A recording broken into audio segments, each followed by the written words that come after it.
have been great. But do you feel like, at least relatively, you guys have played it well through the years? Yeah, I think we played them well. Give them different looks to have to deal with. Has some athletic, guys in different positions that have made, scrambling more difficult for him. And I think we've matched up well, on the outside as well, giving us time to get there. Good. Jim said that Cincinnati played you differently early than maybe you expected or they have in the past. What were they doing, and how did you guys adjust to that? I mean, I guess the amount of chips and the way they were doing it was kind of similar to how other teams were doing it last year, and we had a plan, and the way they kind of went about it, especially throughout the whole game, we kind of didn't foresee them doing it like that, but we adapted and started to make some plays, and it really started to come on as a defense. Lend any more motivation for you whatsoever that the Browns are 11.5-point underdogs in this game and nobody's kind of giving you guys any kind of a chance? That was 12.5 last I checked, but yeah, it definitely goes to my mind, when we're working throughout the week. Take a lot of credit on that back-to-back-to-back sack series to the production from the secondary as well. When you're out there, do you feel like that kind of gelling, trickling down, and how can you carry that over to maybe get that faster start that you guys want as an entire defense to across the board? I mean, we always preach it. Rush and coverage works together. So, we have their back and they have ours. As long as we can, do the best we can to get the ball out early, and they're there, getting those PBUs or stopping them short, making those second and longs and third and longs.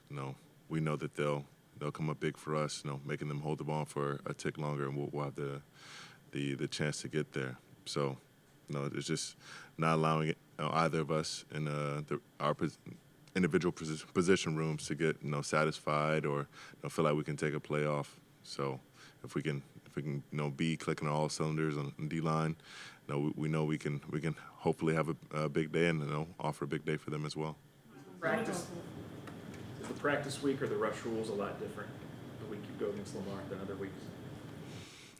I wouldn't say the rush rules are different. I would say they're more emphasized. Obviously, he's the most athletic quarterback probably that we've ever seen. So, you got to make sure that you don't let him escape to his throwing hand, and you got to treat him like he can throw it like the best of him, and he can run it like the best of them. So, you're not trying to mash the hand. You're trying to get his ass down. It never gets easier playing Lamar, but how does familiarity with him, the amount of familiarity you have with him, help as you go into a matchup in terms of when you're on the field? I mean, it plays to the predictability of his tendencies and where he wants to go with the ball, and a bit to where he wants to escape. But there's just the inherent unpredictability about what he's going to do with athleticism, and how soon he's going to scramble, through what, through holes, and to what extent is he going to stay behind the line? Is he going to throw it, or is he going to do like he did against the Bills and run 70 yards, get 19 yards, and you just don't know. The fact that you guys are going down there, they're celebrating their 30th anniversary of the team, just given the history of the franchises and everything that happened here, like how much extra juice does that add for you in this matchup? I mean, want to go down there and play spoiler. That's about it. Does your mindset change at all going into a road game like that? No. What fires you up about playing in Baltimore? Derrick Henry and Lamar Jackson, Ronnie Stanley, Rosengarten. I mean, I don't want to leave out Zay Flowers, but all those guys give me juice to go down there and play the very best ball. So, being able to go against the best competition, many pundits and critics saying that they're the best team in the AFC, that kind of stuff gets me fired up to go against them. I don't need much more than that. You've been here a long time now. Do you still hear from people about the move to Baltimore, and it still upsets people, and that's why they hate the Raiders like they do? That's usually an older crowd than I hang out with, but I do hear it every now and then when I go to get gas. So, yeah, I do understand the feelings and the motives behind people's dislike of them, and I'm one with the city, so I try to carry that on my back when we go in there or they come to our place. Joe Flacco is going back there for the first time to play against the Baltimore Ravens, where he played for 11 years. Probably going to be a big emotional game for him. Is there some feeling on your part of wanting to make sure that this is a really happy homecoming for Joe, in addition to just winning? Hell, he can make sure of that himself if he goes out there and throws some tuds. Now we'll take care of the rest. Grant's comments about tackling Derrick Henry not being difficult or challenging. We got to go out there and prove it. Talk is cheap. I mean, he's a hell of a player. He's a Hall of Fame talent, but got to go out there and have our guys back. So we're going to support him the best way we can, and that's by slowing him down and stopping the run game and nullifying their best talents as best as we can. How did you like the way you guys responded to that difficult loss in the opener? I mean, did you see the attitude you wanted from the guys this week in practice? Saw the energy and the focus that I believe is necessary to get a win. You guys are getting, potentially getting Quinshawn back for this game. Do you feel like, just in general for the whole team, offense, defense, that will be a nice boost for you guys? For sure.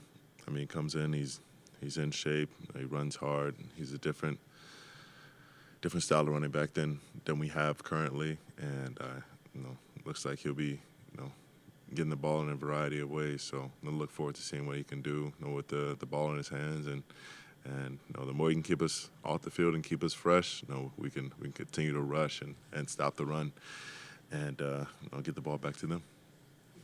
Unfortunately, Quinshawn's had kind of a choppy start to his NFL career. As a vet and as a leader, is there anything you can, in your experience, is there anything you can offer him as a suggestion to kind of, just in terms of guidance going forward? Keep your head down and focus on what you can control. At the end of the day, whatever happens with the NFL or the now it's out of the justice system's hands, but whatever happens with Roger and them, as they review it, continue to work hard, continue to be here for your teammates, support us as we support you, and really let us know how we can best serve and support you.